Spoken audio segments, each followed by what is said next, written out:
ನಾನು ಏನು ತಪ್ಪು ಮಾಡಿಲ್ಲ ಕಣಣ್ಣ, ಆದರೂ ನನ್ನ ತಂದು ಜೈಲಿಗೆ ಹಾಕಿದ್ದಾರೆ ಅಂತ ಎಲ್ಲ ಸುಮಾರು ಜನ ಅಳ್ತಾ ಎಷ್ಟೆಷ್ಟು ದುಡ್ಡು ಕೊಟ್ಟಿನ ಲಾಯರಿಗೆ ಅಂತ ಎಲ್ಲ ಕೇಳ್ತಿದ್ದೆ. ಹೌದಾ? 5 ಲಕ್ಷ ದುಡ್ಡು ಕೊಟ್ಟು ಕಣಣ್ಣ, ನಮಗೆ ಬೇಲ್ನೆ ಮಾಡಿಸ್ಲಿಲ್ಲ, ಇಲ್ಲೇ ಇದು 2 ವರ್ಷ ಐತಿ 3 ವರ್ಷ ಐತಿ ಅಂತ ಸುಮಾರು ಜನ ಹೇಳ್ಕೊಂತಿದ್ರು. ಇನ್ನೊಂದ್ಸಲ ಹೇಳ್ತೀನಿ, ನಾನು ಯಾವತ್ತೂ ಕೂಡ ಲಾಯರ್ಗಳ ವಿರುದ್ಧ ಇಲ್ಲ, ಯಾವತ್ತೂ ಪೊಲೀಸರ ವಿರುದ್ಧ ಇಲ್ಲ, ಅಥವಾ ಇನ್ಯಾವುದೋ ಒಂದು ಪರ್ಟಿಕ್ಯುಲರ್ ವಿಷಯ ತಗೊಂಡಂತ ಮಾತ್ರಕ್ಕೆ ಎಲ್ಲರೂ ಕೂಡ ಸರಿ ಇಲ್ಲ ಅಂತ ನಾನು ಹೇಳ್ತಿಲ್ಲ. ಆ ಪರ್ಟಿಕ್ಯುಲರ್ ವ್ಯಕ್ತಿಗೆ ಮಾತ್ರ ಅದು ಸೀಮಿತ ಆಗಿರುತ್ತೆ. ನಾನು ಆಚೆಗೆ ಹೋದ್ರೆ ನಿಮ್ಗೆಲ್ಲ ಒಳ್ಳೇದು ಮಾಡೇ ಮಾಡ್ತೀನಿ, ಇನ್ನು ಸುಳ್ಳು ಕಂಪ್ಲೇಂಟ್ ಏನೇನು ಕೊಡ್ತಾರೆ ಅದಕ್ಕೊಂದು ನಾನು ಅಂತ್ಯ ಕಾಣಿಸ್ತೀನಿ. ಅದು ನನಗಾಗಿರೋ ಅನ್ಯಾಯನ ನಾನು 4 ಜನಕ್ಕೆ ತೋರಿಸ್ತೀನಿ ಅಂತ ನಾನು ಅವತ್ತಲೇ ಒಂದು ಬಂದಿದ್ದೆ ಸರ್. ನಾನು ಜಡ್ಜ್ ಮುಂದೆ ನನ್ನ ಕೇಸ್ ನಾನೇ ವಾದ ಮಾಡ್ಕೊಬೋದು ಅನ್ನೋದೊಂದು ಈತಲ್ಲ ಕಾನೂನು ಪ್ರಕಾರ. ನನ್ನ ಕೇಸ್ ನಾನೇ ನಡೆಸ್ತೀನಿ ಅಂದಾಗ ಇದು ಪೋಕ್ಸ್ಕೋ ಆಕ್ಟ್ ಹಾಕಿರೋದ್ರಿಂದ ಗೌರ್ಮೆಂಟ್ ಲಾಯರ್ ಇಟ್ಕೊಡ್ತೀನಿ ಕಣಪ್ಪ ನಿನಗೆ ಅಂತೇಳಿ ನನ್ನ ಕಡೆಗೆ ಒಬ್ರು ಗೌರ್ಮೆಂಟ್ ಲಾಯರ್ ಜಡ್ಜ್ ನೇಮಿಸಿದ್ರು ಸರ್. ಹೌದು ಸರ್.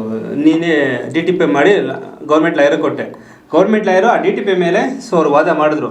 ಕೇಸ್ ಕ್ಲೋಸ್ ಆಯ್ತು. ಹೌದು. ಈ ಧೈರ್ಯ ಎಲ್ಲ ಹೆಂಗ್ ಬಂತು ನಿಮಗೆ? ಈ ಧೈರ್ಯ ಜೈಲಿಂದ ನಾನು ಅನುಭವಿಸಿದ್ದೆ ನೋಡಿ ಸರ್. ನನಗೆ ಆಗಿರೋನ್ನೇ ಇನ್ಯಾರಿಗೂ ಆಗ್ಬಾರ್ದು. ಮನೆ ಹಾಳಾಗೋಗಿರೋದು ಸ್ಟೇಷನ್ ಕೋರ್ಟ್ ಮೆಟ್ಲು ಅಂತ ಯಾರು ಇದ್ದಾರೆ ಅವ್ರ ಮನೆನೇ ಹಾಳಾಗೋಗಿರೋದು. ಅಂದ್ರೆ ಲಾಯರ್ಗಳು ಕ್ಲೈಂಟ್ಗಳಿಗೆ ತೊಂದರೆ ಕೊಟ್ಟರೆ ಅವ್ರು ಹೋಗೋ ಲಾಯರ್ ಮೇಲೆ ಕಂಪ್ಲೇಂಟ್ ಮಾಡ್ಬೋದು. ಲಾಯರ್ ಅಸೋಸಿಯೇಷನ್ಗೆ ಇದೆ. ನೀನ್ ಮಾಡಿದ್ದ? ನಾನು ಈಗ ಮಾಡ್ತೀನಿ ಸರ್. ನೆಕ್ಸ್ಟ್ ಪೊಲೀಸ್ನ ಸ್ಟೇಷನ್ಗೆ ಹೋದ್ ಕೂಡಲೇ ಫಸ್ಟ್ ಕಿತ್ಕೊಳ್ಳೋದು ಮೊಬೈಲು. ಅವ್ರ ಸಾಕ್ಷಿನ ಎವಿಡೆನ್ಸ್ ನಾಶ ಮಾಡ್ತಾರೆ. ಮೋಸ ಹೋಗೋಂಥ ಹುಡುಗಿಯರೇ ಆಗಲಿ ಮೋಸ ಹೋಗೋಂಥ ಹುಡುಗರೇ ಆಗಲಿ ಬುದ್ಧಿ ಕಲ್ತಾರೆ ಆಲ್ರೆಡಿ ನಂದು ವಿಡಿಯೋ ನೋಡಿ. ನಮಸ್ಕಾರ ವೀಕ್ಷಕರೇ, ನೀವು ನೋಡ್ತಿದ್ರ ರೈಟ್ ನ್ಯೂಸ್ ವೇಂದ್ರ ಜನಶ್ರೀ. ಸಾಮಾಜಿಕ ಕಲೆಗಳಿಂದ ಕೆಲಸಗಳನ್ನ ಡೈಲಿ ಮಾಡ್ತಾ ಇರ್ತೀವಿ. ಹಾಗೆ ಒಂದಷ್ಟು ಪಬ್ಲಿಕ್ ಕೂಡ ಕಮೆಂಟ್ ಮಾಡ್ತಾ ಇರ್ತಾರೆ, ನನಗೆ ಈ ಥರದ ಕೆಲಸಗಳು ಮಾಡ್ಕೊಡಿ ಸರ್, ನಮಗೂ ರಾಜಕೀಯ ನೋಡಿ ಸಾಕಾಗ್ಬಿಟ್ಟಿದೆ, ಅಲ್ಲೆಲ್ಲ ಬರೀ ಮೋಸ, ಆದರೆ ಸಾರ್ವಜನಿಕ ಉಪಯೋಗ ಆಗುವಂಥ ಕೆಲಸಗಳನ್ನು ಮಾಡ್ಕೊಡಿ ಅಂತ ಹೇಳ್ತಾಯಿದ್ರು. ಆ ನಿಟ್ಟಿನಲ್ಲಿ ಅದನ್ನು ಆ ಸಾಲಿನಲ್ಲಿ ನಾವು ಕಂಟಿನ್ಯೂ ಮಾಡ್ಕೊಂಡು ಹೋಗ್ತಾ ಇದ್ವಿ. ಲಾಸ್ಟ್ ಟೈಮ್ ಒಂದು ರಾಘವೇಂದ್ರ ಅನ್ನೋ ಕೇಸ್ನ ನಮ್ಮ ಸ್ಟುಡಿಯೋದಲ್ಲಿ ಬಂದು ಮಾತಾಡಿದರು. ನನಗೆ ಮೋಸ ಆಗಿತ್ತು, ಪೊಲೀಸರೇ ಮೋಸ ಮಾಡಿದ್ರು, ಲಾಯರ್ಗಳೇ ಮೋಸ ಮಾಡಿದ್ರು, ಕೊನೆಗೆ ಅದು ಗೆಲ್ಲೋ ಮಟ್ಟಕ್ಕೆ ಬಂತು, ಗೆದ್ಬಿಟ್ಟೆ ಅಂತ. ಬಟ್ ಎಲ್ರಿಗೂ ಈಗ ಅನ್ಕೋಬೋದು, ಫೋಕ್ಸೋ ಕೇಸಲ್ಲಿ ಹೊರಗಡೆ ಬರೋಕ್ಕೆ ಸಾಧ್ಯನೇ ಇಲ್ಲ, ಅಷ್ಟು ವರ್ಷ ಅಲ್ಲೇ ಇರಬೇಕಾಗತ್ತೆ, ಅಥವಾ ಎಲ್ಲೊಂದು ಬೇರೆ ಮೇಲೆ ಆಚೆ ಬಂದು ಬರೋಕ್ಕಾಗತ್ತೆ. ಇವನು ಹೇಗೆ ಕೇಸನ್ನು ಗೆದ್ದ? ಜೈಲೊಳಗಡೆ ಎತ್ಕೊಂಡು ಕೇಸನ್ನ ಹ್ಯಾಂಡಲ್ ಮಾಡೋದನ್ನ ಹಾಗಾದ್ರೆ ಆ ಗೆಲ್ಲೋದಕ್ಕೆ ಕಾರಣ ಏನು? ಲಾಯರ್ಗಳ ಪಾತ್ರ ಏನು? ಪೊಲೀಸರ ಪಾತ್ರ ಏನು? ಇವನ ಪಾತ್ರ ಏನು? ರಾಘವೇಂದ್ರ, ಲಾಸ್ಟ್ ಟೈಮ್ ನಾನು ಸ್ಟುಡಿಯೋ ಬಂದಾಗ ನೀವು ಮಾತಾಡಿದ್ರಿ ಅಲ್ವಾ? ಸೊ ನನಗೆ ಇಷ್ಟೊಂದೆಲ್ಲ ಏನೋ ತೊಂದರೆ ಎಲ್ಲ ಆಯಿತು, ಕೊನೆಗೆ ಪೋಕ್ಸೋ ಕೇಸಲ್ಲಿ ಹೊರಗಡೆ ಬಂದರೆ ನಾನು ನಿರಪರಾಧಿ ಅಂತ ಪ್ರೂವ್ ಆಯಿತು ಅಂತ ಹೇಳಿದ್ರೆ, ಈಗ ನೀವು ನಿರಪರಾಧಿ, ಖುಷಿ ಇದೆ? ಓಕೆ. ಸೊ ಹೇಗೆ ನೀವು ನಿರಪರಾಧಿಯಾಗಿ ಹೇಗೆ ಹೊರಗಡೆ ಬಂದ್ರಿ? ಈ ಕೇಸಲ್ಲೆಲ್ಲ ಪೂರ್ತಿ ನಾನು ಎವಿಡೆನ್ಸ್ ಇಟ್ಟು ನಾನು ಗೆಲ್ಲಕ್ಕೆ ಸುಮಾರು ಕಾರಣ ಇದೆ ಸರ್. ಅಲ್ಲಿ ನಾನು ಈ ಕೇಸಲ್ಲಿ ನನ್ನ ಕೇಸನ್ನು ನಾನೇ ವಾದ ಮಾಡ್ಕೊಂಡು ಗೆಲ್ಬೋದು ಅನ್ನೋದು ಎಲ್ಲ ನನಗೆ ತಿಳಿಯೋ ಕಾರಣ ಏನಂದರೆ, ತುಂಬ ನಾನು ಹಾಸನ್ ಜೈಲಾಗಿದ್ದಾಗ ಹುಡುಗಿ ಮನೆಯವರು, ನಾನು ಜೈಲಾಗಿದ್ದಾಗ ಒಬ್ಬರು ಲಾಯರು ಫೋನಲ್ಲಿ ಮಾತಾಡಿ ರೆಕಾರ್ಡ್ ಐತೆ. ಅದು ಆ ಹುಡುಗಿನ ಕರ್ಕೊಂಡು ಇಲ್ಲಿಗೆ ಬಂದು ಇದು ಮಾಡು ಅಂತ ಆಲ್ರೆಡಿ ಬುಕ್ ಆಗಿದ್ರು ನನ್ನ ಬಗ್ಗೆ. ಅವತ್ತಿನಿಂದ ಹಿಡಿದು ಆ ಜೈಲೊಳಗಿದ್ದಾಗ ಹುಡುಗಿ ಕರ್ಕೊಬಂದು ತೋರಿಸ್ಬಿಡ್ರಿ ಅಂತ ಎಲ್ಲ ಮಾತಾಡಿದ್ರು. ಅವತ್ತಲೇ ನಾನು ಆಲ್ರೆಡಿ ಈ ಥರ ರೇಪ್ ಕೇಸ್ ಹಾಕ್ತಾರೆ ಅನ್ನೋದಕ್ಕೆ ನನಗೆ ಗೊತ್ತಿರುತ್ತೆ. ಅವಾಗ ಅವ್ರು ಯಾರು ಅಂತ ಕೇಳಿದಾಗ ಹುಡುಗಿ ಎಲ್ಲ ಹೇಳಿರ್ತಾಳೆ. ಅವ್ರ ಮನೇಲಿ ಅವತ್ತಿಂದ ನಾನು ದಾಖಲೆ ಇಡಕ್ಕೆ ಕಾನೂನು ಪ್ರಕಾರ ನಾವೇನಾದ್ರು ಈ ಥರ ಮೋಸ ಹೋದ್ರೆ ಒಂದಲ್ಲ ಒಂದಿನ ನನಗೆ ಕೆಲವು ಸಾಕ್ಷಿ ಅಲ್ಲೂ ಕೂಡ ಬೇಕಾಗುತ್ತೆ. ಇಲ್ಲೇ ನಾವು ಇಷ್ಟೆಲ್ಲ ಕೇಸ್ ಇದ್ದಾವೆ, ನಾಳೆ ದಿನ ಇವರೆಲ್ಲ ಸೇರ್ಕೊಂಡು ಅಲ್ಲೇನಾದ್ರು ನನ್ನ ಜೈಲಿಗೆ ಹಾಕಿರೆ ಕೆಲವೊಂದು ಟೈಮಲ್ಲಿ ಸಾಕ್ಷಿಗಳು ಬೇಕಾಗುತ್ತೆ ಅಂತ ಅಲ್ಲಿಂದಲೂ ಸಾಕ್ಷಿಗಳು ಇಷ್ಟು ಸಾಕ್ಷಿಗಳು ಕಲೆಕ್ಟ್ ಹಾಕೊಂಡು ಬಂದ್ರಿ, ಇಟ್ಕೊಂತ ಬರ್ತಿದ್ದೆ. ಹುಡುಗಿ ಮನೆಯದೆಲ್ಲ ಕಲೆಕ್ಟ್ ಮಾಡಿದ್ದೆ ಸರ್. ಸರಿ, ಈಗ ನೀವು ಜೈಲಿಗೆ ಹೋಗಿದ್ರಿ, ಜೈಲಿಗೆ ಆಚೆ ಬಂದ್ರಿ, ನೀವು ಗೆದ್ದು ನಿರಪರಾಧಿ ಅಂತ ಪ್ರೂವ್ ಆಯ್ತು. ನಿಮ್ಮ ಕೇಸ್ನ ಹ್ಯಾಂಡಲ್ ಮಾಡಿದ್ದೆ ಯಾರು? ನಮ್ಮ ಕೇಸ್ನ ಯಾರು, ಯಾವ ಲಾಯರ್ ತಗೊಂಡಿದ್ದು? ಒಂದು 3 ಜನ ತಗೊಂಡು ದುಡ್ಡು ಇಸ್ಕೊಂಡೆಲ್ಲ ಮೋಸ ಮಾಡಿದ್ರು ಸರ್ ನಮ್ಮ ಹತ್ರ. ಆಮೇಲೆ ನಾನು ಬೇಲ್ ತಾಣಕ್ಕೆ ಇಲ್ಲೇ ಬೇಲಾಗಿದ್ದು ಹೈಕೋರ್ಟಲ್ಲಿ ಅಂತ ಹೇಳ್ಬಿಟ್ಟು 1.5 ಲಕ್ಷ ಮತ್ತೆ ದುಡ್ಡು ಇಸ್ಕೊಂಡ್ರು ಅನ್ನಲ್ಲ. ಕೊನೆಗೆ ಹೊರ್ಗಡೆಲೇ ಇದ್ದೆ ನಾನು. ಹೊರ್ಗಡೆಲೇ ಇದ್ದಂಥ ಸಂದರ್ಭದಲ್ಲಿ ಕೇಸು ಚಾರ್ಜ್ ಆಗಿತ್ತು. ಕೇಸ್ ಚಾರ್ಜ್ ಆದರೂ ಕೂಡ ಹುಡುಗಿ ಕರೆಸ್ತಾ ಇರಲಿಲ್ಲ. ಹುಡುಗಿಗೆ ಹುಷಾರಿಲ್ಲ, ಅವ್ರಿಗೆ ಹುಷಾರಿಲ್ಲ, ಇಲ್ಲ ನನಗೆ ಹುಷಾರಿಲ್ಲ, ನೀನು ಮನೇಲೇ ಇರು ಅಂತ ಎಲ್ಲ ಹೇಳ್ಕೊಡೋರು ನನಗೆ. ಆ ಟೈಮಲ್ಲಿ ಹಂಗೆಲ್ಲ ಇದು ಮಾಡ್ಕೊಂಡ್ರೆ ನೀನು ಬರಲೇಬೇಡ ಅಂತ ಹೇಳಿ ವಾರೆಂಟ್ ಮಾಡಂಗೆ ಮಾಡ್ಯಾರು. ಕೊನೆಗೆ ಲಾಸ್ಟಿಗೆ ನಾನು ಕಾನೂನಲ್ಲಿ ಲಾ ಪಾಯಿಂಟ್ ನಾನು ಸ್ವಲ್ಪ ಬುಕ್ಸ್ ಓದ್ತಿದ್ನಲ್ಲ ಅವಾಗ, ಇವರೆಲ್ಲ ಯಾವ ಟೈಮ್ ಇತ್ತು ನಿಮಗೆ ಅಲ್ಲಿ ಓದೋಕ್ಕೆ ಅವಕಾಶ ಇರುತ್ತೆ, ಲೈಬ್ರರಿ ಎಲ್ಲ ಇದೆ ಜೈಲೊಳಗೆ. ಜೈಲೊಳಗಡೆ ಓದ್ತಾ ಇದ್ದೀರಾ? ಜೈಲೊಳಗೆ ಲೈಬ್ರರಿ ಪರಿವರ್ತನೆ ಅಲ್ಲಿಂದಲೇ ಶುರುವಾಯಿತು, ಕಾನೂನು ಪರಿವರ್ತನೆ. ಹೌದು ಸರ್, ಅಲ್ಲಿ ಲೈಬ್ರರಿ ಇದೆ ಜೈಲೊಳಗೆ. ಅಲ್ಲಿ ಕೆಲವೊಂದು ಬಿಡುವ ಟೈಮಲ್ಲಿ ಬುಕ್ಸ್ ಓದೋಕ್ಕೆಲ್ಲ ಅವಕಾಶ ಇದೆ. ಆ ಕಾನೂನಲ್ಲಿ ಯಾರ್ಯಾರು ಏನೇನಾದ್ರು ತಪ್ಪು ಮಾಡಿದ್ರೆ ಅವ್ರಿಗೆ ಯಾವ ಶಿಕ್ಷೆ ಆಗುತ್ತೆ, ಸೆಕ್ಷನ್ ನಂಬರ್, ಇದಕ್ಕೆ ಇಂಥ ಸೆಕ್ಷನ್ ಹಾಕಿರೆ ಈ ಥರ ಯಾವ ಸೆಕ್ಷನ್ ಹಾಕ್ಬೇಕು ಅನ್ನೋದೆಲ್ಲ ಓದ್ತಿದ್ದೆ ನಾನು. ಕೊನೆಗೆ ಹುಡುಗಿ ಕೇಸಲ್ಲಿ ತುಂಬ ಮಹಿಳಾ ಮತ್ತು ಮಕ್ಕಳ ಇದಕ್ಕೆ ಎಲ್ಲ ಪೂರ್ತಿ ಬುಕ್ಸ್ ಇದ್ದಲ್ಲಿ ಅದರಲ್ಲಿ ನಾನು ಏನು ಬುಕ್ಸ್ ನೋಡಿದೆ ಅಂದರೆ ಹೆಣ್ಣು ಮಕ್ಕಳನ್ನು ಸಂರಕ್ಷಿಸುವ ನಿಯಮಗಳು ಅಂತ ಒಂದು ಬುಕ್ಸ್ ಇದೆ ಸರ್. ಅಲ್ಲಿ ಆ ಹೆಣ್ಣು ಮಕ್ಕಳಿಗೆ ಅನ್ಯಾಯಕ್ಕೆ ಒಳಗಾದಂಥ ಒಂದು ತುಂಬಾ ಚೆನ್ನಾಗಿದೆ. ಅದರಲ್ಲಿ ಮನೇಲಿ ಏನಾದ್ರು ತಾಯಿ ಮಕ್ಕಳಿಗೆ ಹಿಂಸೆ ಕೊಡ್ತಾ ಇದ್ರೆ ಅದು ಕೂಡ ತಾಯಿ ಮೇಲೂ ಅಪರಾಧ, ಅದಕ್ಕೆ ಒಂದು ಸೆಕ್ಷನ್ ಹಾಕಿ ಅವ್ರನ್ನೇ ಜೈಲಿಗೆ ಕಳ್ಸೋಂಥ ಚಾನ್ಸಸ್ ಇದೆ. ಅದನ್ನೆಲ್ಲ ಪಾಯಿಂಟ್ ಟು ಪಾಯಿಂಟ್ ಬರ್ಕೊಂತ ಇದ್ದೆ ನಾನು. ಅವಾಗ ಇವ್ರ ಮನೇಲಿ ಹುಡುಗಿ ಮನೇಲೆಲ್ಲ ಏನೇನು ಹಿಂಸೆ ಕೊಟ್ಟಿದ್ರು ಅವು ಪ್ರತಿ ಒಂದು ಪಾಯಿಂಟ್ಸು ಹುಡುಗಿ ಮನೇಲಿ ಮಾಡಿರೋದಕ್ಕೆ ಸಾಕ್ಷಿಗಳಿದ್ದು. ಕೊನೆಗೆ ಆ ಸಾಕ್ಷಿ ಎವಿಡೆನ್ಸ್ ಇಟ್ಕೊಂಡು ನಾನು ಕೋರ್ಟಿಗೆ ಏನಾರು ಮಾಡಿ ಪ್ರೊಡ್ಯೂಸ್ ಮಾಡೋಕ್ಕೆ ಈ ಥರ ಏನಾರು ಸಾಕ್ಷಿ ಇಟ್ಟು ನಾನು ಮಾತಾಡೋಕ್ಕೆ ಅವಕಾಶ ಐತಾ ಅಂತ ಕೇಳ್ತಾ ಇದ್ದೆ. ಕೊನೆಗೆ ಲಾಸ್ಟಿಗೆ ಜೈಲಿಂದ ಜಡ್ಜಿಗೆ ಲೆಟ್ರ್ ಬರ್ದೆ ನೋಡಿ ಸರ್. ಅದನ್ನು ಕಾನೂನು ಪ್ರಕಾರ ಈತೆ ಅಂತ ಗೊತ್ತಾದ್ಮೇಲೆ ಅವರೇ ಗೌರ್ಮೆಂಟ್ ಲಾಯರ್ನು ಇಟ್ಕೊಡೋಂಥ ಚಾನ್ಸಸ್ ಇರುತ್ತೆ. ನಮ್ಮ ಜೈಲಲ್ಲಿರೋಂಥ ಪುಸ್ತಕಗಳನ್ನೇ ಓದಿ ಕಾನೂನ ತಿಳ್ಕೊಂಡು ಕೊನೆಗೆ ಜೈಲಲ್ಲೇ ಇಟ್ಕೊಂಡು ಲೆಟರ್ ಬರೆದ್ರಿ. ಆ ಲೆಟರ್ ಬರೆಯೋ ಕಾನೂನು ಕೂಡ ಇದೆ ಅಂತ ಕೇಳ್ಕೊಂಡು ಯಾವ ಜಡ್ಜ್ಗೆ ಬರೆದ್ರಿ? ಅದೇ ಜಡ್ಜಿಗೆ ಅವರಿಗೆ ನಾನು ಲೆಟರ್ ಬರ್ದೆ. ಆಮೇಲೆ ನಮಗೆ ಕೇಳ್ತಿರ್ತಾರೆ ಸರ್, ಅಲ್ಲಿ ನಿಮ್ಮ ಕಡೆ ವಕೀಲರು ಇದಾರಾ, ಇಲ್ಲ ವಕೀಲರು ಇಟ್ಕೊಡ್ಬೇಕಂತಲೂ ಕೇಳ್ತಾರೆ. ನಮ್ಮ ಕೇಸಲ್ಲಿ ಯಾರು ಲಾಯರ್ ಇಲ್ಲ ಅಂದ್ರೆ ಗೌರ್ಮೆಂಟ್ ಲಾಯರ್ನ ಇಟ್ಕೊಂಡು ಕೇಸ್ ನಡೆಸೋಂಥದ್ದು ಫ್ರೀಯಾಗಿ ನಡೆಸ್ಕೊಡೋಂಥದ್ದು ಇದೆ ಸರ್. ಅದು ಲಾ ಬುಕ್ಕಲ್ಲೇ ನಾನು ಓದಿದ್ದು. ಆಮೇಲೆ ಆ ವಿಷಯನೆಲ್ಲ ನಾನು ತಿಳ್ಕೊಂತ ಬರ್ತಾ ಕೆಲವು ಎವಿಡೆನ್ಸ್ ಇರ್ತಾವಲ್ಲ ಅವನ್ನೆಲ್ಲ ಕಲೆಕ್ಟ್ ಮಾಡಿ ಇಟ್ಟಿರ್ತೀನಿ. ಏನಾಗಿದೆ ಅಂದರೆ ಒಳಗಡೆ ನಾನು ಏನು ತಪ್ಪು ಮಾಡಿಲ್ಲ ಕಣ, ಆದರೂ ನನ್ನ ತಂದು ಜೈಲಿಗೆ ಹಾಕಿದ್ದಾರೆ ಅಂತ ಎಲ್ಲ ಸುಮಾರು ಜನ ಅಳ್ತಾ ಎಷ್ಟೆಷ್ಟು ದುಡ್ಡು ಕೊಟ್ಟಿನಿ ಲಾಯರಿಗೆ ಅಂತ ಎಲ್ಲ ಕೇಳ್ತಿದ್ದೆ. 5 ಲಕ್ಷ ದುಡ್ಡು ಕೊಟ್ಟು ಕಣ ನಮಗೆ ಬೇಲ್ನೇ ಮಾಡಿಸ್ಲಿಲ್ಲ, ಇಲ್ಲೇ ಇದು 2 ವರ್ಷ ಆಯ್ತು 3 ವರ್ಷ ಐತಿ ಅಂತ ಸುಮಾರು ಜನ ಹೇಳ್ಕೊಂತಿದ್ರು. 80 ಇಂದ 90 ವರ್ಷದ ಮುದುಕ 3ನೇ ಕ್ಲಾಸ್ ಹುಡುಗಿ ಅತ್ಯಾಚಾರ ಮಾಡ್ದ ಅಂತ ಹೇಳ್ಬಿಟ್ಟು ಅವ್ರಿಗೆ ಒಯ್ಯನ್ ಜೈಲಿಗೆ ಹಾಕಿದ್ದಾರೆ.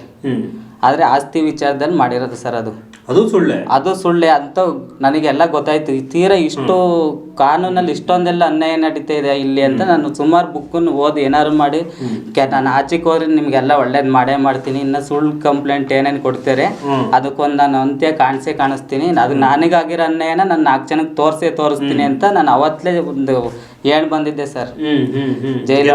ಗೆದ್ದೇ ಗೆಲ್ತೀನಿ ಇದರಲ್ಲಿ 100% ಕಾನ್ಫಿಡೆನ್ಸ್ ಬಂದಿತ್ತು. ಬುಕ್ ಎಲ್ಲ ಓದ್ಕೊಂಡ್ಬಿಟ್ಟು ಆದ್ರೆ ನಾನು ಇಟ್ಟಿರೋ ಎವಿಡೆನ್ಸು ಮತ್ತೆ ನಾನು ಆ ಡೇಟಲ್ಲಿ ಏನೇನಾಗಿತ್ತು ಏನೇನು ಹೋಗಿತ್ತು ಅನ್ನೋದನ್ನ ಪ್ರತಿ ಒಂದು ಇದ್ರಲ್ಲಿ ಬರ್ದಿಟ್ಟಿದ್ದೆ ಸರ್. ಅದೆಲ್ಲ ಪೂರ್ತಿ ನನ್ನ ಜೀವನದಲ್ಲಿ ಈ ಹುಡುಗಿ ತೋರಿಸಿದ ಮೇಲೆ ಏನಾಯ್ತು, ಅಲ್ಲಿ ಯಾರು ಇದ್ರೆ ಇನ್ನು ಹಳೆ ಕೇಸ್ಗಳೆಲ್ಲ ಇದಾವಲ್ಲ ಅದರಲ್ಲಿ ಮೆಂಟ್ಲಾಗ್ಬೇಕಿತ್ತು. ಅಲ್ಲಿ ನಾನು ಮೆಂಟ್ಲನ್ನೇ ಮಾಡಾಕರ್ ನನ್ನ, ಆದ್ರೆ ನಾನು ಮೆಂಟ್ಲಾಗ್ಲಿಲ್ಲ ಸರ್. ಅಲ್ಲಿ ಯಾವ್ಯಾವ ಡೇಟಲ್ಲಿ ಏನೇನಾಗೈತೆ ಅನ್ನೋದನ್ನ ಕೂಲಂಕುಷವಾಗಿ ತಲೆಯಲ್ಲೇ ಇಟ್ಕೊಂತ ಓದ್ತಾ ರೈಟಿಂಗಲ್ಲಿ ಇದು ಮಾಡ್ತಾ ಬಂದೆ ಸರ್. ಸೊ ಅನಂತರ ಆಚೆ ಬಂದ್ರಿ. ನಿರಪರಾಧಿ ಅಂತ ಹೆಂಗ್ ಪ್ರೂವ್ ಆಯ್ತು? ಯಾವಾಗ ನಿರಪರಾಧಿ ಅಂದ್ರೆ ಸರ್ ಅಲ್ಲಿ ಏನಾಯ್ತು ಅಂದ್ರೆ ಚಾರ್ಜ್ ಮಾಡಿರಲ್ಲ ಸರ್ ಕೇಸ್. ಅವಾಗ ಹುಡುಗಿ ಎಲ್ಲ ಉಲ್ಟಾ ಹೊಡೆದ್ಲು. ಹುಡುಗಿ ಉಲ್ಟಾ ಹೊಡೆದ್ರೆ ನೀನೇನು ಪಕ್ಕ ಜೈಲೇ ಅಂತ ಹೇಳಿರು. ಅದ್ಯಾಕೆ ಜೈಲಿಗೆ ಹಾಕ್ತಾರೆ? ಅವರೇ ಲಾಯರ್ ಇದಾರಲ್ಲ, ಲಾಯರ್ ಸರಿಯಾಗಿ ಕ್ರಾಸ್ ಮಾಡಲಿಲ್ಲ. ಕೆಲವು ಎವಿಡೆನ್ಸ್ ಇದ್ವಲ್ಲ ಅವನ್ನೆಲ್ಲ ಒಂದೊಂದು ಬೇರೆ ಕಡೆ ಇಟ್ಟಿದಾಗ ತಗೊಂಡೋಗಿ SP ಆಫೀಸಿಗೆ ಕಂಪ್ಲೇಂಟ್ ಕೊಟ್ಟೆ ಸರ್ ನಾನು. ಕೊಟ್ಟಿರೋ ಅಕ್ಲಾಜ್ಮೆಂಟ್ ಇಲ್ಲಿದ್ದಾವೆ. ಆ ಕೊಟ್ಟಂತ ಸಂದರ್ಭದಲ್ಲಿ ಹುಡುಗಿನ ಕರ್ಕೊಂಡು ಜೈಲಿಂದ ರಿಲೀಸ್ ಆದ್ಮೇಲೆ ನಾನು ಕಂಪ್ಲೇಂಟ್ ಇಲ್ಲ ಸರ್. ಆಲ್ರೆಡಿ ಅವಳು ಇಟ್ಟಿರೋ ಸಾಕ್ಷಿಗೆ ಹುಡುಗಿನೇ ಕಿಡ್ನಾಪ್ ಮಾಡಿರ್ತಾರೆ ಹುಡುಗಿ ಮನೆಯವರು. ಆ ಟೈಮಲ್ಲಿ ನಾನು ಕಂಪ್ಲೇಂಟ್ ಕೊಡ್ತೀನಿ. ಕೊನೆಗೆ ಕೆಲವು ಸಾಕ್ಷಿ ಎವಿಡೆನ್ಸ್ ಇಟ್ಕೊಂಡು ನಾವು SP ಆಫೀಸಿಗೆ ಹೋದಾಗ ಹೊಡೆದು ಆ ಎವಿಡೆನ್ಸ್ನೆಲ್ಲ ಕಿತ್ಕೊಳ್ತಾರೆ ಸರ್.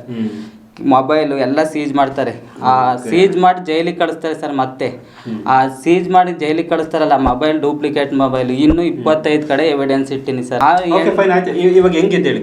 ಈ ಕೇಸಲ್ಲಿ ಅದೇ ಸರ್, ನಾನು ಇಟ್ಟಿರೋ ಎವಿಡೆನ್ಸಲ್ಲಿ ಅವರು ಉಲ್ಟಾ ಹೊಡೆದ್ರು ಕೂಡ ಅವತ್ತಿನ ಡೇಟಲ್ಲಿ ಏನೇನಿದೆ ಅನ್ನೋದು ನನ್ನ ಕೇಸ್ ನಾನೇ ವಾದ ಮಾಡ್ತೀನಿ ಅಂತ ಹೇಳಿದಾಗ ನನಗೆಲ್ಲ ಗೊತ್ತಿತ್ತಲ್ಲ ಅವತ್ತೇನಾಗಿತ್ತು ಅನ್ನೋದನ್ನು. ಅವಾಗ ಗೌರ್ಮೆಂಟ್ ಲಾಯರ್ಗಳು ಕೆಟ್ಟ ಲಾಯರ್ಗಳು ಇರ್ತಾರೆ. ಅದರಲ್ಲಿ ಅವ್ರ ಸವಾಸ ನಾವು ಮಾಡಬಾರ್ದು, ಅವ್ರ ಸವಾಸಿಗೆ ಹೋಗ್ಬಾರ್ದು. ಅವ್ರು ಎಂಥವ್ರು ಅಂತ ಗೊತ್ತಾದ್ಮೇಲೆ ಒಳ್ಳೆ ಲಾಯರ್ಗಳು ಇರ್ತಾರೆ ಅಂತ ಹೇಳಿ ನಾನು ಒಳ್ಳೆ ಲಾಯರ್ನೇ ಹುಡ್ಕೊಂಡು ಹೋಗ್ಬೇಕಿತ್ತು.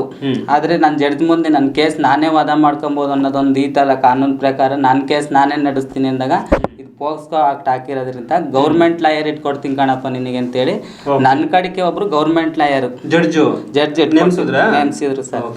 ಆ ನೇಮಿಸಿದಾಗ ಪೋಕ್ಸೋ ಆಕ್ಟ್ ಆಗಿರೋದ್ರಿಂದ ಇದೇ ಬೇರೆ ಕೇಸ್ ಚೆಕ್ ಕೇಸ್ ಎಲ್ಲ ಇದಾವಲ್ಲ, ಆ ಕೇಸ್ಗಳೆಲ್ಲ ಅವ್ರ ಕೇಸ್ ಅವರೇ ವಾದ ಮಾಡ್ಬೋದು. ಅದು ಲಾ ಪ್ರಕಾರ ಇದೆ ಸರ್. ಯಾವುದೇ ಕೇಸ್ ಆದ್ರೆ ಕೇಸ್ ಅವರೇ ಮಾಡ್ಬೋದು. ಆದ್ರೆ ಪೋಕ್ಸೋ ಕೇಸ್ ಆದ್ರೆ ಆಗಲ್ಲ. ಅಲ್ಲಿ ಲಾಯರ್ ಏನು ಚಾರ್ಜ್ ಶೀಟ್ ಇಟ್ಕೊಂಡು ವಾದ ಮಾಡೋದಕ್ಕಿಂತಲ್ವೇ ಅಲ್ಲಿ ನಡೆದಿರೋ ಸತ್ಯ ಏನು ಅಂತ ನಾನು ತಗೊಂಡೋಗ್ಬಿಟ್ಟು DTP ಮಾಡಿಸಿ ನಾನೇ ಟೈಪಿಂಗ್ ಮಾಡಿಸಿ ಕೊಟ್ಟೆ ಸರ್. ಆ DTP ಮಾಡಿಸ್ಕೊಟ್ಟಿರೋ ಸ್ಟೋರಿಲಿ ಅವರು ಅದನ್ನ ಇಟ್ಕೊಂಡು ವಾದ ಮಾಡಿದ್ದು ಗೌರ್ಮೆಂಟ್ ಲಾಯರ್. ಅವಾಗ ಆ ಹುಡುಗಿ ಎಲ್ಲ ಸತ್ಯ ಹೇಳಿದ್ದು ಸರ್. ಸುಳ್ಳು ಸತ್ಯ ಅನ್ನೋದು ಅಲ್ಲಿ ಅಲ್ಲಿ ಉತ್ತರ ಏನೂ ಇಲ್ಲ ಸರ್. ಅಲ್ಲಿ ಪ್ರತ್ಯಕ್ಷ ಕಂಡರು ಪ್ರಮಾಣಿಸಿ ನೋಡೋನಂಗೆ ಇಟ್ಟಿದಾಗ ಎಲ್ಲಿ ಹೇಳ್ತಾರೆ ಸರ್. ಅವಳೇ ತಾಯಿ ಮೇಲೆ ಕಂಪ್ಲೇಂಟ್ ಕೊಟ್ಟಾಗ ಅವಳದೇ ಸೈನ್ ಇದ್ದಾಗ ಇನ್ನೆಲ್ಲಿ ಅವ್ರು ಬಚಾಯಿಸ್ಕೊಳಕ್ ಆಗುತ್ತೆ ಸರ್. 164 ಅದೇ ಜಡ್ಜ್ ಮುಂದೆ 164 ಅಲ್ಲೇ ಹೇಳಿಕೆ ಕೊಟ್ಟು ಹೋಗಿದ್ದಾಳೆ. ಅದು ಏನೋ ನಡೆದಿಲ್ಲ. ಇವಾಗ ನೀನೇ DTP ಮಾಡಿ ಗೌರ್ಮೆಂಟ್ ಲಾಯರ್ ಕೊಟ್ಟೆ. ಗೌರ್ಮೆಂಟ್ ಲಾಯರ್ ಆ DTP ಮೇಲೆ ಅವ್ರು ವಾದ ಮಾಡಿದ್ರು, ಕೇಸ್ ಕ್ಲೋಸ್ ಆಯ್ತು. ಈ ಧೈರ್ಯ ಎಲ್ಲ ಹೆಂಗ್ ಬಂತು ನಿಮಗೆ? ಈ ಧೈರ್ಯ ಜೈಲಿಂದ ನಾನು ಅನುಭವಿಸಿದ್ದೆ ನೋಡಿ ಸರ್. ನನಗೆ ಆಗಿರನ್ನೇ ಇನ್ಯಾರಿಗೂ ಆಗ್ಬಾರ್ದು. ಇವತ್ತು ನಿಜವಾಗ್ಲೂ ಪೊಲೀಸ್ ಸ್ಟೇಷನ್ ಮೆಟ್ಲತ್ತಿ ಹೋಗ್ತಾರೆ ಅಂದ್ರೆ ನನಗೆ ಕೇಳೋದು ಒಂದೇ ಪ್ರಶ್ನೆ ಸರ್. ಮನೆ ಹಾಳಾಗೋಗಿರೋದು ಸ್ಟೇಷನ್ ಕೋರ್ಟ್ ಮೆಟ್ಲು ಅಂತ ಯಾರು ಇದ್ದಾರೆ, ಅವ್ರ ಮನೆನೇ ಹಾಳಾಗೋಗಿರೋದು. ಇವತ್ತು ಯಾರು ಸ್ಟೇಷನ್ ಕೋರ್ಟ್ ಮೆಟ್ಲು ಹತ್ತಿಲ್ಲ ಅವರೆಲ್ಲ ಚೆನ್ನಾಗೇ ಇದಾರೆ. ಕಷ್ಟನ ಸುಖನ ಅನುಭವಿಸ್ಕೊಂಡು ಇರೋ ವರ್ಷದಿಂದ ಸತ್ತೋಗ್ಬಿಡೋಣ ಇದ್ದು ಅವ್ರ ಸವಾಸ ಬೇಡ ಅಂತ ಹೆಂಗಿದಾರೋ ಅಂತಾರೆ ಉದ್ಧಾರ ಇರೋದು. ಹೌದು ಸರ್. ಯಾರು ಪೊಲೀಸ್ ಸ್ಟೇಷನ್ ಅಂತ ಯಾರು ಮೆಟ್ಲು ಹತ್ತಿದ್ದಾರೆ ಅವ್ರ ಮನೆನೇ ಹಾಳಾಗೋಗಿರೋದು. ಅದಕ್ಕೆ ಮೇನ್ ಉದಾಹರಣೆ ನಾನೇ. ನಾನೇನು ತಪ್ಪು ಮಾಡ್ದೇನೆ ನ್ಯಾಯ ಅಂತ ಒಂದು ಸರಿ ಸ್ಟೇಷನ್ ಮೆಟ್ಲು ಹತ್ತಿದ್ಮೇಲೆ ತುಂಬಾ ಮಾತಾಡ್ತೀಯಪ್ಪ ಅಲ್ಲಿಂದ ಸರ್. ಅದು ಹಂಗಾಗಿರೋ ಅನ್ಯಾಯ ಹಂಗಿದೆ. ಎಷ್ಟು ಹೇಳ್ಕೊಂಡು ಸಾಲಲ್ಲ, ರಕ್ತ ಕುದಿಯುತ್ತೆ ಅನ್ಯಾಯ ಅಥವಾ ದೌರ್ಜನ್ಯ ನೋಡಿದಾಗ ನಾವು. ಈಗ ನೋಡಿ ಸರ್, ಒಬ್ಬ ಮನುಷ್ಯ ಕೋರ್ಟಲ್ಲಿ ನೀವು ಗೆದ್ದೆ, ನೀನೇ ಮಾಡ್ಕೊಂಡು DTP ಮೇಲೆ ಗೌರ್ಮೆಂಟ್ ಲಾಯರ್ ವಾದ ಮಾಡಿರೋದು ಸರ್. ಇದಕ್ಕೆ ಮುಂಚೆ ಅದು ಲಾಯರ್ಗಳು ಇಟ್ಟಿದ್ದಲ್ಲ, ಅದೇನಾಯ್ತು? ಅವರು ಒಂದು ಲಾಯರ್ ಎಲ್ಲ ದುಡ್ಡು ಇಸ್ಕೊಂಡು ನಮಗೆ ಮೋಸ ಮಾಡಿ ನನಗೆಲ್ಲ ಹೊಡೆದು ಇದು ಮಾಡಿರಲ್ಲ. ಅದೆಲ್ಲ ನಾನು ಜಡ್ಜ್ ಮುಂದೆ ಜೈಲೊಳಗೆ ಹೇಳಿದ್ದೆ, ಹಿಂಗೆಲ್ಲ ಇಟ್ಕೊಂಡು ಲಾಯರ್ಗಳಿದ್ರೆ ತಪ್ಪು ಮಾಡಿದ್ರು ಅಂತಲೂ ಹೇಳಿದೆ. ಕೊನೆಗೆ ಲಾಸ್ಟಿಗೆ ಈಗ ಅಂತ ಲಾಯರ್ಗಳಿಗೆ ಒಂದು ಇದೈತಿ ಸರ್, ಅದು ಗೊತ್ತು ನನಗೆ. ಲಾಯರ್ ಅಸೋಸಿಯೇಷನ್ಸಿಗೆ ಹೋಗಿ ಕಂಪ್ಲೇಂಟ್ ಕೊಟ್ರೆ ಅವ್ರು 7 ವರ್ಷ ಕೆಲಸನೇ ಮಾಡಂಗಿಲ್ಲ ಅಂತ ಐತೆ. ಲಾಯರ್ಗಳು ನಾನು ಅದನ್ನ ಮಾಡ್ತೀನಿ. ಅಂದ್ರೆ ಲಾಯರ್ಗಳು ಕ್ಲೈಂಟ್ಗಳಿಗೆ ತೊಂದರೆ ಕೊಟ್ರೆ ಅವರು ಹೋಗಿ ಲಾಯರ್ ಮೇಲೆ ಕಂಪ್ಲೇಂಟ್ ಮಾಡ್ಬೋದು. ಲಾಯರ್ ಅಸೋಸಿಯೇಷನ್ಗೆ ಇದೆ. ನೀನ್ ಮಾಡಿದ್ದ? ನಾನು ಈಗ ಮಾಡ್ತೀನಿ ಸರ್. ನೆಕ್ಸ್ಟ್ ಮಾಡ್ತೀನಿ. ಗೆದ್ಬಿಟ್ಟು ಬಂದಿದ್ರಲ್ಲ, ಪೊಲೀಸ್ನರ್ ಮೇಲೂ ಕೇಸ್ ಮಾಡ್ಬೋದು ಸರ್. ಪೊಲೀಸ್ನರ್ದು ಎವಿಡೆನ್ಸ್ ಇಟ್ಕೊಂಡು ಅವ್ರ ಮೇಲೂ ಕೇಸ್ ಮಾಡ್ಬೋದು. ಅವ್ರಿಗೂ ಆಲ್ರೆಡಿ ಕಂಪ್ಲೇಂಟ್ ಕೊಟ್ಟಿರೋದು ಅಲ್ಲಿಂದ ಆರ್ಡರ್ ಆಯ್ತು ನೋಡಿ ಸರ್. ಇಲ್ಲಿ IGP ಆಫೀಸಿಗೆ ಕೊಟ್ಟಿದ್ದೀನಿ. ಯಾರ್ಯಾರು ಬಟ್ಟೆ ಬಿತ್ತು ನಾನು ನೋಡಿದ್ ವಿಡಿಯೋ ಮಾಡಿದ್ದಾರೆ, ಆ ಸಾಕ್ಷಿ ವಿತ್ ಆಡಿಯೋ ಎವಿಡೆನ್ಸ್ ಎಲ್ಲ ಇಟ್ಟಿದ್ದೀನಿ. ಅವ್ರಿಗೂ ಮಾನನಷ್ಟ ಮೊಕದ್ದಮೆ ಕೇಸ್ ಹಾಕ್ಬೇಕು, ಅವರು ಜೈಲಿಗೆ ಹೋಗ್ಬೇಕು. ಮತ್ತೆ ಸರ್ ಸುಳ್ಳು ಕೇಸ್ ಹಾಕಿದ್ರೆ 6 ತಿಂಗಳು ಅವ್ರು ಜೈಲಿಗೆ ಹೋಗೋದು ಕಾನೂನಲ್ಲಿ ಐತೆ ಸರ್. ಓಕೆ ಅಂತ ಪೊಲೀಸರ ಮೇಲೆ ಕೇಸ್ ಹಾಕಕ್ಕೆ ನಿಂತಿದ್ಯಾ? ಹಾಕ್ತೀವಿ. ಆಲ್ರೆಡಿ ಕಂಪ್ಲೇಂಟ್ ಆರ್ಡರ್ ಆಗಿದೆ ಸರ್. IGP ಹೋಮ್ ಮಿನಿಸ್ಟರ್ ಆಫೀಸಿಂದ ಲೆಟರ್ ಬಂದಿದೆ, ಕರೀತಿದ್ದಾರೆ. ಈಗ ಅಲ್ಲಿಗೆ ಹೋಗಿ ಅದು ಕೇಸ್ ಅಂದ್ರೆ ಇದು ಅಂತ ಅನ್ಕೊಳ್ತೀನಿ. ಹೌದು ಸರ್. ಅನ್ಯಾಯನ ಗೆದ್ದು ಇವಾಗ ನ್ಯಾಯಕ್ಕೋಸ್ಕರ ಹೋರಾಟ ಗೊತ್ತಾ ಸರ್ ನಾನು ಮಾಡ್ತಿರೋದು? ಇನ್ನು ಮುಂದೆ ಸುಳ್ಳು ಕೇಸ್ ಹಾಕಿ ಯಾರ್ಯಾರ ಮನೆ ಹಾಳು ಮಾಡ್ತಿರೋದೆಲ್ಲ ನಿಲ್ಬೇಕು ಸರ್. ಇನ್ನೊಂದ್ ಕಡೆ ಸ್ಟೇಷನ್ನರು ಅದನ್ನ ವಿಡಿಯೋ ನೋಡಿ ಎಚ್ಚರಿಕೆ ಆಗ್ಬೇಕು. ಅವರು ಯಾವತ್ತು ದುಡ್ಡು ಇಸ್ಕೊಂಡ್ಬಿಟ್ಟು ಈ ತರ ಏನಾರು ಇವರು ಇವಾಗ ರವೀಂದ್ರ, ಜನ ಹೇಗೆ ತಪ್ಪು ಮಾಡಲಿಲ್ಲ ಅಂದ್ರೂ ಕೂಡ ಕೆಲವರು ಶಿಕ್ಷೆಗಳು ಪಡ್ತಿದ್ರಲ್ವಾ, ಅವ್ರು ಹೆಂಗೆ ಎಚ್ಚರಿಕೆ ಆಗಿರ್ಬೇಕು? ಯಾವ ರೀತಿಯ ಸಾಕ್ಷಿಗಳ ಸಂಗ್ರಹಣೆ ಮಾಡಬೇಕು? ತಮ್ಮ ಕೆಸರ ತಾವೇ ಹೇಗೆ ವಾದ ಮಾಡ್ಕೊಳ್ಳೋಷ್ಟು ಧೈರ್ಯ ಬಳಸ್ಕೊಳ್ಬೇಕು? ಅವ್ರಿಗೆ ಸರ್ ಆಲ್ರೆಡಿ ಒಬ್ಬ ಮನುಷ್ಯ ಕೊಲೆಗಾರ ಆಗ್ತಾನೆ ಅಂದ್ರೆ ಆ ಕೊಲೆಗಾರ ಆಗಕ್ಕೆ ಕಾರಣ ಏನಿರುತ್ತೆ ಅಂದ್ರೆ ಅವ್ರಿಗೆ ಕೊಡ್ತಿರೋ ಹಿಂಸೆ ಅಷ್ಟಿರುತ್ತೆ ಸರ್. ಅವರು ಜನಗಳು ಮೋಸ ಮಾಡಿ ಅವರೇ ದುಡ್ಡಿನ ಅಂಬವದ ಮೇಲೆ ಅವ್ರ ಮನೆನೇ ಹಾಳು ಮಾಡ್ತಿರ್ತಾರೆ. ನಮಗೂ ಉದಾಹರಣೆ ಕೊಟ್ರು ಸರ್. ನಿನಗಾಗಿರೋ ಅನ್ಯಾಯಕ್ಕೆ ಯಾರನ್ನಾರು ಕಡ್ದಾಕ್ ನಾನು ಹೋಗ್ಬಿಡ್ತಿದ್ದೆ ಅಂತ ಹೇಳಿದ್ರು. ನಾನು ಹೇಳಿದೆ, ಕಡ್ದಾಡಿ ಕತ್ತಿ ಉಳಿತೈತೆ, ಮನ್ಸು ಉಳಿಯಕ್ಕಲ್ಲ. ಜೀವನದಲ್ಲಿ ಹುಟ್ಟಿದ ಮೇಲೆ ಏನಾರು ಒಂದು ಸಾಧನೆ ಮಾಡು ಅಂತ ಹೇಳಿದ್ದೆ ಸರ್. ಈಗ ಕೇಸು ಗೆದ್ಕೊ ಬಂದಿಲ್ಲ. ಮುಂದಿನ ಯೋಚನೆ ಏನು? ಮುಂದಿನ ಯೋಚನೆ ಏನಪ್ಪ ಅಂದ್ರೆ, ಹುಡುಗಿ ಮನೆಯವರು ಅಷ್ಟೆಲ್ಲ ತಪ್ಪು ಮಾಡಿದ್ದಾರೆ. ಅವ್ರು ತಪ್ಪು ಮಾಡಿರೋ ಅಷ್ಟೂ ತಪ್ಪುಗಳು ಅಲ್ದಲೇ ಈಗ ಮತ್ತೆ ಪದೇ ತಪ್ಪು ಮಾಡ್ತಲೇ ಇದ್ದಾರೆ. ಈ ಕಾನೂನು ಪ್ರಕಾರ ನಾನು ಆಲ್ರೆಡಿ ಅವ್ರ ಮೇಲೆ ಒಂದು ಕಂಪ್ಲೇಂಟ್ ಕೊಟ್ಟಿದ್ದೀನಿ. ಮಹಿಳಾ ಮತ್ತು ಮಕ್ಕಳ ಕಲ್ಯಾಣ ಇಲಾಖೆ ಅಂತ ಏನಕ್ಕೆ ಮಾಡಿದ್ದಾರೆ?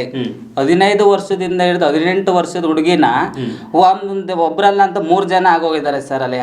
ಆದ್ರೂ ನನ್ನ ಹೆಂಡತಿ ಪತಿವ್ರತೆ ಅಂತಲೇ ಹೇಳ್ಕೊಳ ಕಾಣೋದು. ತಾಯಿ ನಿನ್ ಜೊತೆ ಬರ್ಲಿಲ್ಲ ಅಂದ್ರು ಕರ್ಕೊಬರ್ತೀನಿ, ಬಂದ್ರು ಕರ್ಕೊಬರ್ತೀನಿ, ಕಾನೂನು ಪ್ರಕಾರವಾಗಿ ಕರ್ಕೊಬರ್ತೀನಿ ಸರ್. ಹಂಗೆ ಹೇಳು, ಬರ್ಲಿಲ್ಲ ಅಂದ್ರೆ ಕರ್ಕೊಂಡ್ಬರ್ತೀನಿ ಅಂತಂದ್ರೆ ಆ ಕಾನೂನು ಪ್ರಕಾರ ಅವ್ರು ಕರೆಸ್ತಾರೆ ಸರ್ ಕಂಪ್ಲೇಂಟ್ ಕೊಟ್ರೆ. ಆದ್ರೆ ಒದ್ಕೊಂಡು ಹೋಗೋದು ಕರ್ಕೊಬರೋದು ಏನಿಲ್ಲ ಅಲ್ಲಿ. ಸಮಾಜಕ್ಕೆ ಏನ್ ಸಂದೇಶ ಕೊಡ್ತೀಯ? ಸಮಾಜದಲ್ಲಿ ಸರ್ ಈಗ ನೀನೇನೋ ಅನ್ಯಾಯಕ್ಕೊಳಗಾಗಿದೆ, ಹೋರಾಟ ಮಾಡಿದೆ, ಹೇಗೋ ಬಚಾವ್ ಮಾಡ್ಕೊ ಬಂದ್ಬಿಟ್ಟೆ. ಎಷ್ಟೋ ಜನ ನಿಮ್ಮಂತವ್ರು ಈಗಲೂ ಕೂಡ ಜೈಲೊಳಗಿದ್ದಾರೆ ಸರ್, ಈಗಲೂ ಇದಾರೆ. ಅವ್ರ ಕೇಸ್ ಅವ್ರು ವಾದ ಮಾಡ್ಕೊಂಡು ಗೆಲ್ಬಹುದಾ? ಈ ತರ ಮಾಡ್ಬೋದು, ಯಾವ್ದೇ ಕೇಸ್ ಆದ್ರೂ ಗೆಲ್ಬಹುದು ಅಂತ ಮಾಡಕ್ ಇನ್ನೂ ಒಂದ್ ಕಾರಣ ಏನಾಗಿದೆ ಗೊತ್ತಾ ಸರ್? ಪೊಲೀಸ್ನ ಸ್ಟೇಷನ್ಗೆ ಹೋದ್ಕೊಳ್ಳೆ ಫಸ್ಟ್ ಕಿತ್ಕೊಳ್ಳೋದು ಮೊಬೈಲ್. ಅವ್ರ ಸಾಕ್ಷಿನ ಎವಿಡೆನ್ಸ್ ನಾಶ ಮಾಡ್ತಾರೆ. ಬುದ್ಧಿವಂತರಾಗ್ಬೇಕು ಜನಗಳು. ಏನು ಅಂದ್ರೆ ಒಂದೇ ಮೊಬೈಲ್ ಯೂಸ್ ಮಾಡಬಾರ್ದು. ಕೆಲವು 4-5 ಕಡೆ ನಾನು ಹೆಂಗ್ ಇಟ್ಟಿದ್ದೆ ಹೆಂಗ್ ಇಟ್ಟಿರ್ಬೇಕು. ಅಂತಂದ್ರೆ ಪೊಲೀಸ್ ಸ್ಟೇಷನ್ ಹೋಗೋಕ್ಕಿಂತ ಮುಂಚೆ ಮೊಬೈಲ್ ಎಲ್ಲ ಖಾಲಿ ಪೇಪರ್ಗೆ ಸೈನ್ ಹಾಸ್ಕೊಂಡು ಎಲ್ಲ 20-20 ವರ್ಷ ಸಜಾ ಕೊಡ್ತಿದ್ದಾರೆ. ಆದ್ರೆ ಅವು ಈಗ ತಪ್ಪು ಮಾಡಿರೋರೆಲ್ಲ ಅಚಲ ಇದಾರೆ ನೋಡಿ ಸರ್. ಈ ಪೊಲೀಸರ ಮೇಲೆ ಈ ತರ ಅಪವಾದ ಮಾಡಿ ತಪ್ಪಲ್ವಾ ಸರ್? ಪೊಲೀಸ್ನರು ಒಳ್ಳೆ ಪೊಲೀಸ್ನರ್ ನಾನು ಹೇಳಿಲ್ವಾ ಸರ್? ಒಳ್ಳೆ ಪೊಲೀಸ್ನರ್ ತುಂಬಾ ಜನ ಇದಾರೆ, ಸ್ನೇಹಿತರು ಕೂಡ ತುಂಬಾ ಒಳ್ಳೆ ಅಲ್ವಾ ಸರ್? ನಮಗೂ ತುಂಬಾ ಸ್ನೇಹಿತರು ಹೊಳೆ ನರಸೀಪುರದಲ್ಲೆಲ್ಲ ಹಳೊಬ್ರೆಲ್ಲ ಒಳ್ಳೆ ಪೊಲೀಸ್ನರೇ ಇದಾರೆ ಸರ್. ಅಂತ ಪೊಲೀಸ್ನರಿಗೆ ಈಗ ನೀನು ಪೋಕ್ಸೋ ಕಾಯ್ದೆ ಅಡಿನಲ್ಲಿ ಅರೆಸ್ಟ್ ಆಗಿದ್ದ, ಆಚೆ ಬಂದು ನಿರಪರಾಧಿ ಅಂತ ಪ್ರೂವ್ ಆಯ್ತು. ಈ ಕೇಸ್ ನೀನೊಬ್ಬ ನಡ್ಸ್ಕೊಳಕ್ಕಾಗಲ್ಲ, ಲಾಯರ್ಗಳು ಬೇಕೇ ಬೇಕಾಯ್ತು. ಹಾಗೆ ಇದು ಬಿಟ್ಟು ಬೇರೆ ಯಾವ ಕೇಸ್ನ ಲಾಯರ್ ಇಲ್ಲದೆ ನಡೆಸಬಹುದು? ಲಾಯರ್ ಇದ್ಕೊಂಡೇ ನಡೆಸಲೇಬೇಕು ಅಂತ ಯಾವ ಕೇಸಸ್? ಈಗ ಚೆಕ್ ಕೇಸ್ ಎಲ್ಲ ಹಾಕಿರ್ತಾರಲ್ವಾ ಸರ್? ಅವ್ರು ಈಗ ಏನು ಮಾಡಿರಕ್ಕೆ ಇಲ್ಲ. ಪೊಲೀಸ್ನವ್ರು ಉದ್ದೇಶಪೂರ್ವಕವಾಗಿ ಎಲ್ಲ ಒಂದ್ ಕಡೆ ಕೇಸ್ ಮಾಡಿರ್ತಾರೆ. ಆ ಕೇಸಿನ ಉದ್ದೇಶದಲ್ಲಿ ಮತ್ತೆ ಇವ್ನೇನಾರು ಮಾಡಿ ಇವ್ನೊಬ್ಬ ಕಳ್ಳ ಅಂದ್ರೆ ಯಾರೇ ಒಬ್ಬ ಕಳ್ಳ ಇದ್ರು ಮೊದ್ಲು ಅವನ್ನೇ ಹುಡ್ಕೊಂಡೋಗೋದು. ಬೇರೆನ್ ಕಳ್ತನ ಮಾಡಿರ್ತಾನೆ ಅವ್ರಿಗೂ ಗೊತ್ತಿರುತ್ತೆ, ಇವನ್ನೇ ಹುಡ್ಕೊಂಡು ಹೋಗಿ ಮೊದ್ಲು ಅವನ್ನೇ ಸರ್ಚ್ ಮಾಡೋದು. ಯಾಕೆ ಅಂದ್ರೆ ಆಲ್ರೆಡಿ ಅವ್ನ ಮೇಲೆ ಕಣ್ಣು ಬಿದ್ದಿರುತ್ತೆ. ಯಾವಾಗ ಏನ್ ಮಾಡ್ತಾರೆ ಅಂದ್ರೆ ನಿನ್ ಕೇಸ್ ನೀವನಿಗೆ ಹಾಕ್ತೀನಿ, ನೀನು ಅದೇನ್ ನಮಗೊಂದ್ ಸ್ವಲ್ಪ ಹಿಂಗ್ ಕೊಟ್ಬಿಡು ಅಂತ ಕೇಸ್ ಮಾಡಿರೋದು ನನ್ನ ಹತ್ರ ಸಾಕ್ಷಿ ಇದಾವೆ, ಹಿಡ್ದೀನಿ ಅವ್ರನ್ನ. ಪೊಲೀಸ್ನವರು ಬೇರೆ ಸರ್ ಅಲ್ಲಿ ನಮ್ ಕಡೆ ನೋಡಿದೀನಿ. ಅವನ್ಯಾರ ಕಳ್ತನ ಮಾಡಿದ್ದನ್ನ ಇವನೇ ಮಾಡಿನಿ ಅಂತ ಇವನ್ ಮೇಲೆ ಕೇಸ್ ಮಾಡ್ಬಿಟ್ಟು ಅವ್ರ ಅದೇನ್ ಸೆಟ್ಲ್ಮೆಂಟ್ ಮಾಡ್ಕೋಣಂತ ಅಧಿಕಾರಿಗಳು ಇದಾರೆ. ಅಂತಾರೆ ಕೆಟ್ಟ ಪೊಲೀಸ್ ಅಧಿಕಾರಿಗಳು ಅಂತ ಹೇಳ್ತಾರೆ ಸರ್. ಅದನ್ನ ಬಿಡ್ಬೇಕು. ಜೈಲಲ್ಲಿದ್ದು ಜ್ಞಾನೋದಯ ಆಯ್ತು ನಿನ್ಗೆ. ಹೌದು ಸರ್. ಹೊರಗಡೆ ಬಂದು ನಿನ್ನ ಕೇಸ್ನ ನೀನೇ ನಡೆಸ್ಕೊಳ್ಳೋದು ಹೇಗೆ ಅಂತಂದ್ರೆ, ನೀನೇನು ಪ್ರಾಬ್ಲಮ್ ಇತ್ತು ಅದನ್ನೆಲ್ಲ ಬರ್ದ್ಕೊಟ್ರೆ ಅಡ್ವೊಕೇಟ್ ಅದನ್ನ ವಾದ ಮಾಡಿದ್ರು ಕ್ಲಿಯರ್ ಆಯ್ತು. ಹೌದು ಅಲ್ವಾ? ಇದೇ ತರ ಎಲ್ಲರೂ ಕೂಡ ಅಷ್ಟೇ ತಮ್ಮ ಸಮಸ್ಯೆ ಬಗ್ಗೆ ತಮ್ಗೆ ತುಂಬಾ ಚೆನ್ನಾಗಿ ಗೊತ್ತಿರುತ್ತೆ. ಅರ್ಧಂಬರ್ಧ ನೀವು ಹೇಳೋದು ಲಾಯರ್ಗಳಿಗೆ ಅಥವಾ ಪೂರ್ತಿ ಹೇಳಿದ್ರು ಕೂಡ ಕೆಲವು ಲಾಯರ್ಗಳು ಅದನ್ನ ಕೇಳಿಸ್ಕೊಳ್ಳಲ್ಲ. ಅವ್ರಿಗೆ ಹೆಂಗ್ ಬೇಕು ಹಂಗೆ ತಿರ್ಚ್ಕೊಳ್ತಾರೆ. ಅವಾಗ ಮಾತ್ರ ಇದು ಅಪರಾಧಗಳು ಜಾಸ್ತಿ ಆಗುತ್ತೆ. ಹೌದು ಅಲ್ವಾ? ಯಾಕೆ ಒಂದೊಂದು ಕೇಸ್ಗಳು ತುಂಬಾ ಲಾಂಗ್ ಹೋಗುತ್ತೆ. 1 ವರ್ಷ 2 ವರ್ಷ 10 30 ವರ್ಷಕ್ಕೆ ಸಮಸ್ಯೆ ಏನಿದೆ ಅಲ್ಲಿ? ಅದು ಏನಕ್ಕೆ ಹೋಗುತ್ತೆ ಗೊತ್ತಾ ಸರ್? ಈಗ ಅವರು ಆರೋಪಿಗಳು, ಅವ್ರು ಆಲ್ರೆಡಿ ಏನಕ್ಕೆ ಹೋಗ್ತಿತ್ತೆ ಅಂದ್ರೆ ಹೋಗ್ತಾ ಹೋಗ್ತಾ ಹೋಗ್ತಾ ಹೋಗ್ತಾ ಇವರಿಗೆ ದುಡ್ಡು ಬೇಕಾಗುತ್ತೆ. ಯಾರಿಗೆ ಫೀಸ್ ಇನ್ನು ಕಮ್ಮಿ ಕೊಡ್ತಾರೆ. 2-3 ಸಾವಿರ ಫೀಸ್ ಇಸ್ಕೊಂತಿರ್ತಾರೆ ಒಂದೊಂದು ಸರಿ. ಊರಿಗೆ ಹೋದ್ರೆ ಇಸ್ಕೊಂಡಿದ್ದಾರೆ ಸರ್. ಕೆಲವರು ಅಲ್ಲ, ಒಂದೊಂದು ಇವ್ರಿಂಗಿಗೆ ಇಸ್ಕೊಂಡ್ ಲಕ್ಷಾಂತರ ರೂಪಾಯಿ 3-4 ಲಕ್ಷ 5 ಲಕ್ಷ ಕೇಸ್ ಡೀಲ್ ಮಾಡಕ್ ಇಸ್ಕೊಂಡಿರ್ತಾರೆ. ಕೆಲವರು ಇವ್ರಿಂದ ಏನ್ ಮಾಡ್ತಾರೆ ಗೊತ್ತಾ ಸರ್? ಲಾಯರು ದುಡ್ಡನ್ನೇ ಇಸ್ಕೊಂಡ್ ನಿನ್ ಕೇಸ್ ಮುಗಿಸ್ಕೊಂಡು ಹೋಗ್ಬಿಡಪ್ಪ ಅಂತ ಹೇಳ್ಬಿಟ್ಟು ಮುಗಿಸ್ಕೊಂತ ಲಾಯರು ಇದಾರೆ. ಓಕೆ, ನಂಗೆ ಫೈನಲ್ ಆಗಿ ಒಂದಿಷ್ಟು ಕೊಟ್ಬಿಡು, ಮುಗಿಸ್ಕೊಡ್ತೀನಿ ಅನ್ನೋರು ಇದಾರೆ ಸರ್. ನಾವು ಈಗ ನಮಗೆಲ್ಲ ಕೇಸ್ ಎಲ್ಲ ಕೊಡ್ತಿದಾರಲ್ಲ ಸರ್, ಈಗೆಲ್ಲ ನಮಗೆಲ್ಲ ಗೊತ್ತಿರೋಂಥ ಲಾಯರ್ಗಳಿಗೆ ತುಂಬಾ ಜನಕ್ಕೆ ಆ ಕೇಸ್ ಎಲ್ಲ ಕಳಿಸಿ ಕೊಡಿಸ್ತಿದೀವಿ. ಅವ್ರು ಬೇಗ ಮುಗಿಸ್ಕೊಂಡು ಈಗ ನ್ಯೂಸ್ ಎಲ್ಲ ಬಂದ್ಮೇಲೆ ತುಂಬಾ ಜನ ಫೋನ್ ಮಾಡ್ಬಿಟ್ಟು ನನಗೆ ಈ ತರ ಅನ್ಯಾಯ ಆಗಿದೆ ಅಂತ ಹೇಳ್ಬಿಟ್ಟು. ಯಾಕೆ ಅಂದ್ರೆ ಅವ್ರಿಗೆ ಆಗಿರೋ ಅನ್ಯಾಯ ನಾನು ಹೇಳಿದಿನಲ್ಲ ಸರ್. ಈಗಲೂ ಕಲೆಕ್ಟ್ ಮಾಡಿ ಕೆಲವರು ಕೊನೆದಾಗ ಏನ್ ಹೇಳ್ಬಿಡ್ತೀಯ? ನೊಂದಿರೋರಿಗೆ ಆಗಿರ್ಬೋದು, ಅಥವಾ ಮೋಸಕ್ಕೊಳಗಾಗಿ ಅವರು ಕೋರ್ಟ್ ಕೇಸ್ ಅಂತ ಅಲ್ಲಿಯವ್ರಿಗೆ ಆಗಿರ್ಬೋದು, ಕೊನೆದಾಗ ಏನ್ ಹೇಳ್ಬಿಡ್ತೀಯ? ಅದೇ ಸರ್, ಕೇಸು ಕೋರ್ಟು ಕಚೇರಿ ಅಂತ ಎಲ್ಲ ಹೋದ್ರೆ ಅವ್ರವ್ರ ಮನೆ ಹಾಳಾಗೋಗ್ತವೆ. ಏನಾದ್ರು ನ್ಯಾಯ ನಿಮ್ಮ ಕಡೆ ಇದ್ರೆ ಕರೆಕ್ಟಾಗಿ ನೀಟಾಗಿ ಕೇಸ್ ನಡೆಸ್ಕೋಬೇಕು ಅಂದ್ರೆ ಅವರು ಈ ತರ ಸಾಕ್ಷಿಗಳು ಇಡ್ಬೇಕು ಸರ್. ಅವರು ಎಲ್ಲ ಸಾಕ್ಷಿಗಳನ್ನ ಇಟ್ಕೊಂಡ್ಬಿಟ್ಟು ಇಷ್ಟು ಈ ತರ ನಿಮ್ಮ ದಾಖಲೆಗಳು ಎವಿಡೆನ್ಸ್ ಎಲ್ಲ ಹತ್ರ ಎವಿಡೆನ್ಸ್ ಐತೆ ಅಂದ್ರೆ ಕೋರ್ಟು ಕಚೇರಿ ಮೆಟ್ಲತ್ರಿ, ಇಲ್ಲ ಸ್ಟೇಷನ್ ಮೆಟ್ಲು ಹತ್ತಕ್ಕೆ ಹೋಗ್ಬೇಡ್ರಿ. ದುಡ್ಡಿನಿಂದಲೇ ನಾವು ಗೆಲ್ತೀವಿ ಅಂದ್ರೆ ಅದು ಒಂದಲ್ಲ ಒಂದಿನ ನಿಮ್ಗೆ ಮರಣ ಹೋಮ ಆಗುತ್ತೆ. ಸತ್ಯಕ್ಕೆ ಜಯ ಇದೆ, ಸತ್ಯಕ್ಕೆ ಜಯ ಇದ್ದೇ ಇದೆ. ದುಡ್ಡಿನ ಜೊತೆ ಓಡಾಡ್ತೀವಿ ನಾವು, ಏನೇ ಮಾಡಿರೋ ನಾವು ಗೆಲ್ತೀವಿ ಅಂತ ಹೇಳ್ಬಿಟ್ಟು ಅಮಾಯಕರ ಮೇಲೆಲ್ಲ ಸುಳ್ಳು ಕೇಸ್ ಮಾಡ್ಕೊಂಡು ಹೋಗೋರಿಗೆ ಒಂದೇ ದಾರಿ ಐತೆ.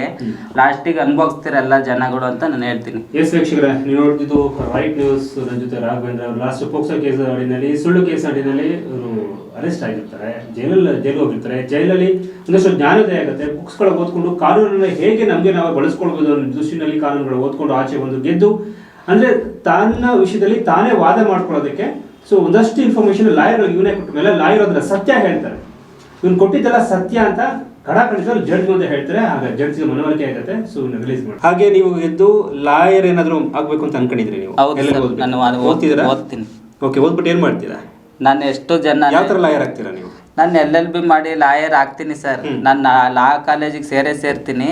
ನಾನು ಇದರಲ್ಲಿ 4 ಜನಕ್ಕೆ ಒಳ್ಳೇದು ಮಾಡಬೇಕು ಅನ್ನೋದೇನು, ಎಷ್ಟು ಜನ ನೊಂದಿರೋರು ಇದ್ದಾರೆ ಅಂಥವ್ರಿಗೆಲ್ಲ ನಾನು ಒಳ್ಳೇದು ಮಾಡೇ ಮಾಡ್ತೀನಿ. ಫ್ರೀಯಾಗೆ ಮಾಡ್ತೀನಿ. ನಾನು ಆಲ್ರೆಡಿ ದುಡ್ದಿರೋನ್ನೆಲ್ಲ ಕಳ್ಕೊಂಡಿದ್ದೀನಿ. ಆದರೆ ನಾನು ಆ ಥರ ಕಳ್ಕೊಂಡಿದ್ದೀನಿ ಅಂದರೆ ಜನಗಳು ಮಾಡಿರೋ ಇದಕ್ಕೆ ಎಲ್ಲ ಕಳ್ಕೊಂಡ್ರು ನನಗೆ ಒಂದ್ಸರಿ ನ್ಯಾಯ ಒಂದಲ್ಲ ಒಂದಿನ ಪಡ್ಕೊಂತೀನಿ ಅನ್ನೋ ಧೈರ್ಯ ಇದೆ. ಇದು ಕೊಟ್ಟಿರ್ತೀನಿ ಸರ್.